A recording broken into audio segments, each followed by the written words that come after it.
E estudos revelam que a amizade entre mulheres é um dos fatores de uma vida mais longeva. Estudos de Harvard, tá? Um encontro que envolve conversa, troca de informações e confidências,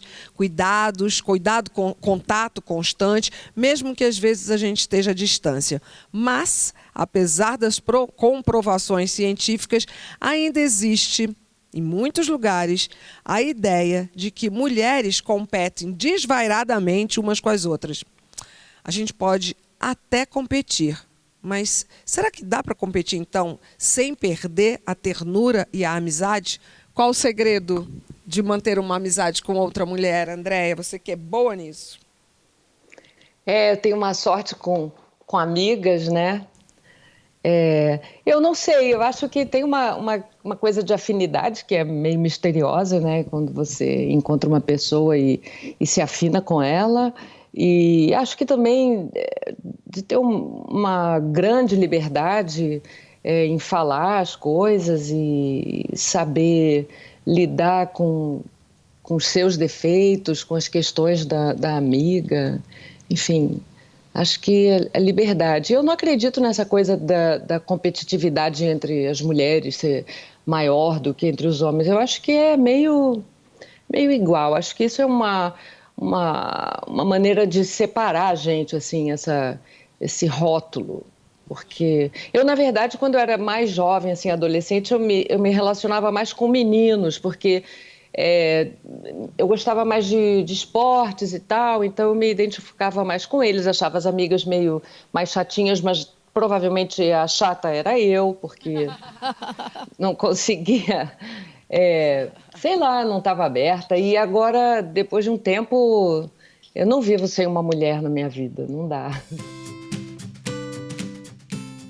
Falando sobre esse lance de competitividade, tem a ver com isso que a Andréa falou. Eu acho que quando a gente pensa na palavra competitividade referida aos homens, a gente pensa num cara arrojado, corajoso, dominador, que vai para frente. E quando a gente usa a mesma palavra referente às mulheres, a gente pensa em outra coisa.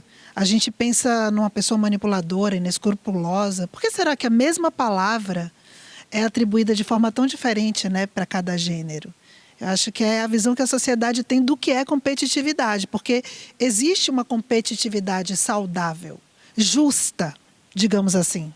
Vocês não acham? Não, a minha pergunta inicial era essa. Não é possível a gente ter uma competitividade com ternura?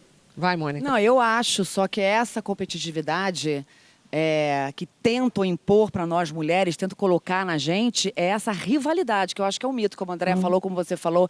Eu também não concordo com essa competitividade. Eu acho que isso é uma construção do patriarcado, isso é um mito, isso é replicado nos filmes, nas novelas.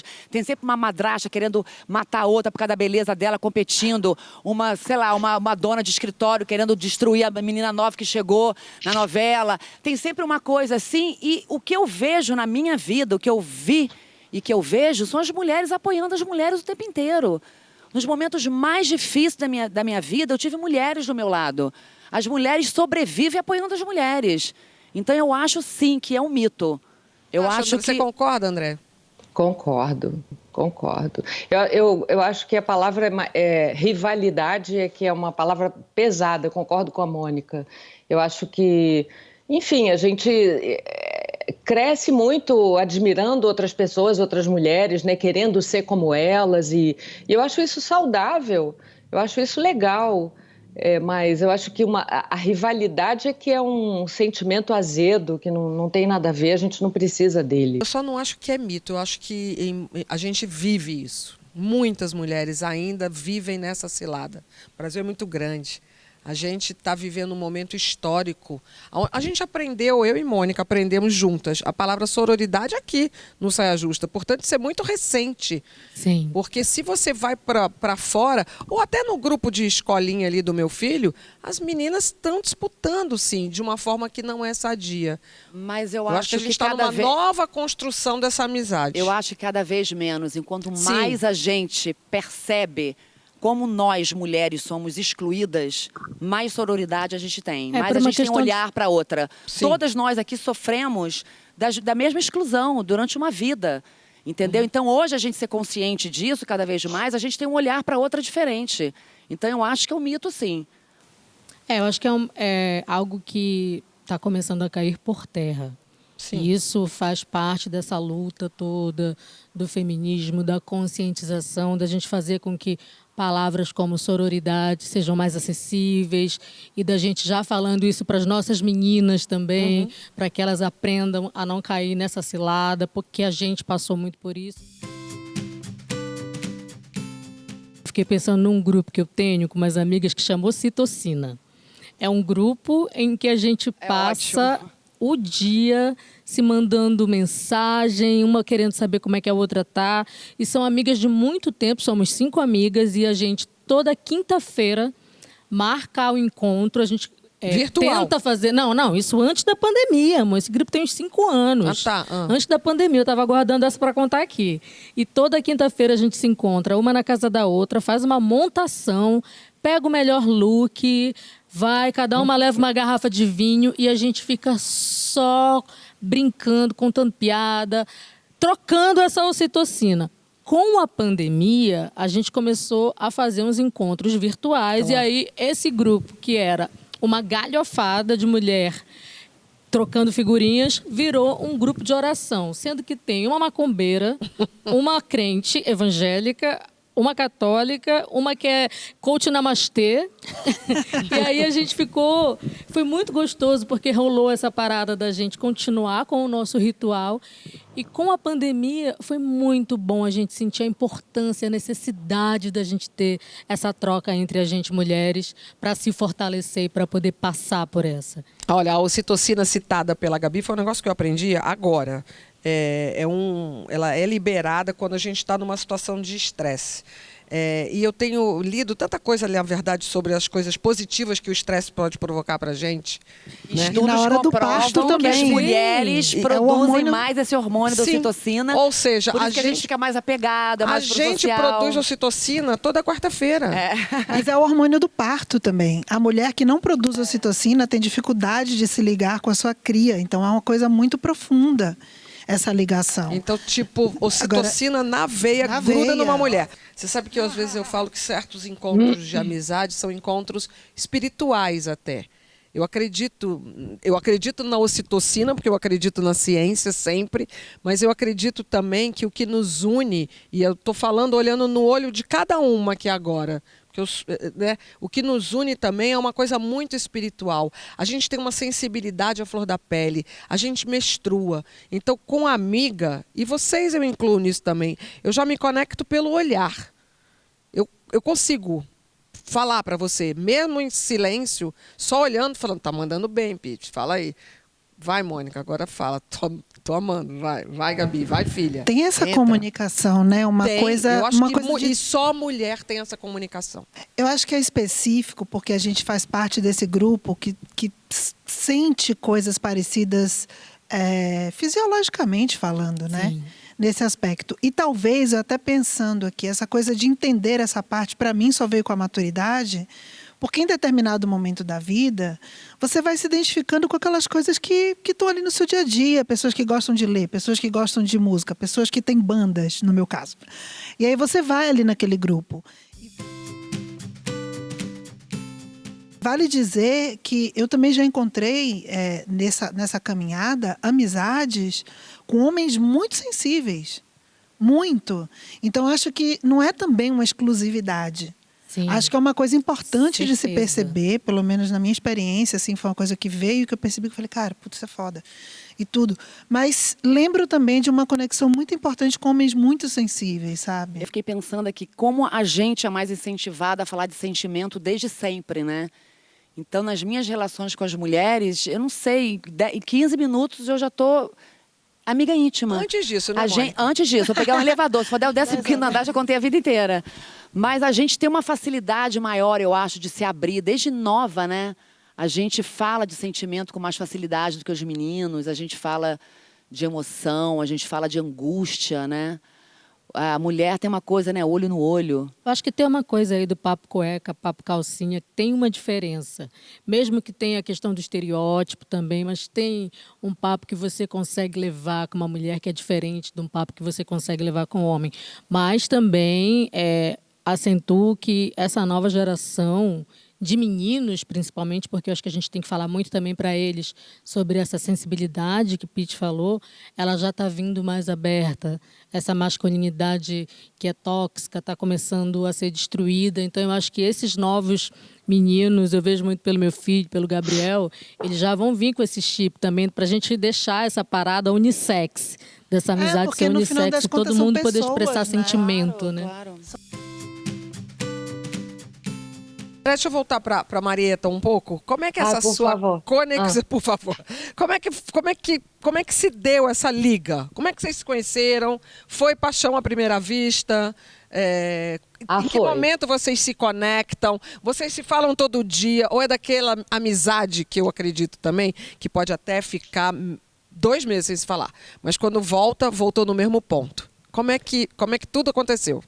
Eu tenho várias amigas muito importantes na minha vida que a dinâmica é assim, né? Às vezes a gente não se encontra muito e quando se encontra está no mesmo lugar, o afeto está ali todo direitinho, maravilhoso. Mas com a Marieta realmente é uma amizade excepcional da minha vida, é a minha amizade extraordinária, porque é a minha grande amiga. Eu tenho várias outras amigas, Marieta tem várias amigas, mas eu acho que a gente construiu uma relação de amizade que vai além da gente. A gente tem 2 teatros, a criação dos meus filhos, eu me reporto a ela para tudo, por tudo.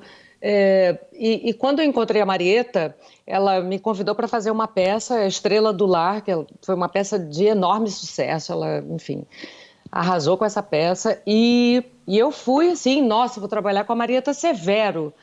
Meu Deus! E aí conheci, teve uma leitura na casa dela, a gente se conheceu e eu fiquei apaixonada, encantada por ela. Ela, uma criança, assim, uma mulher incrível. E eu acho que o nó maravilhoso, assim, o nó misterioso aconteceu quando um dia no teatro, perto da estreia, a gente tinha que fazer, a produção tinha que fazer a divisão dos camarins, né? Então tinha vários camarins no Teatro Copacabana Palace, que parece que vai reabrir agora, né? Uma boa notícia pra gente, vai voltar a ser um teatro.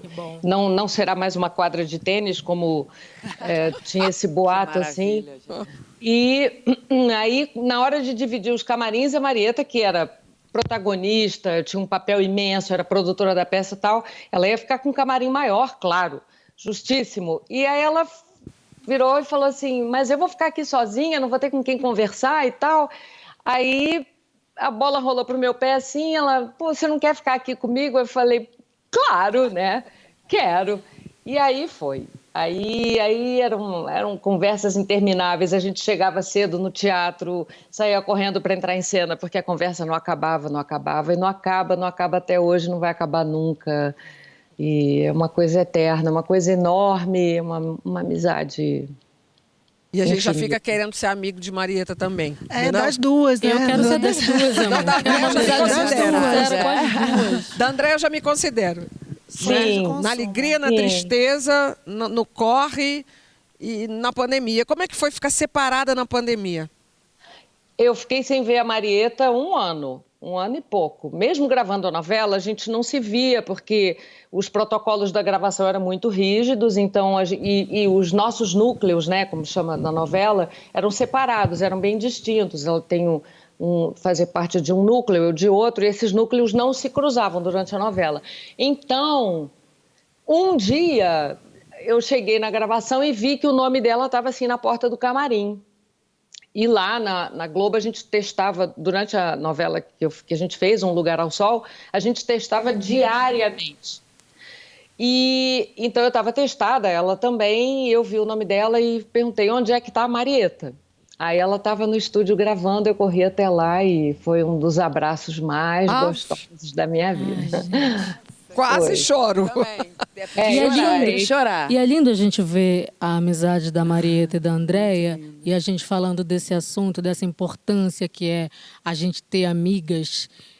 É tão inspirador, é tão lindo, é tão emocionante que eu acredito muito que a gente vai daqui para frente falar muito, muito mais dessa amizade, exaltar muito mais essa amizade do que essa rivalidade que o patriarcado tenta ainda aprisionar a gente. tem que Vou conversar voltar duas muito. coisas para dizer que eu acho que é um mito no sentido de que é uma criação da sociedade, mas não é um mito no sentido de que existe, porque sim, infelizmente existe. Cai quem ainda quer, né? existe. Mas Mas eu já há tô de vendo se uma criação. modificar, há de se modificar, porque a gente Já está. trabalha para isso e conversa sobre isso e vai desconstruindo isso. Até porque nós já provamos e já vimos que quando a gente está junta, né? Quando a gente se junta, a gente muda tudo, né?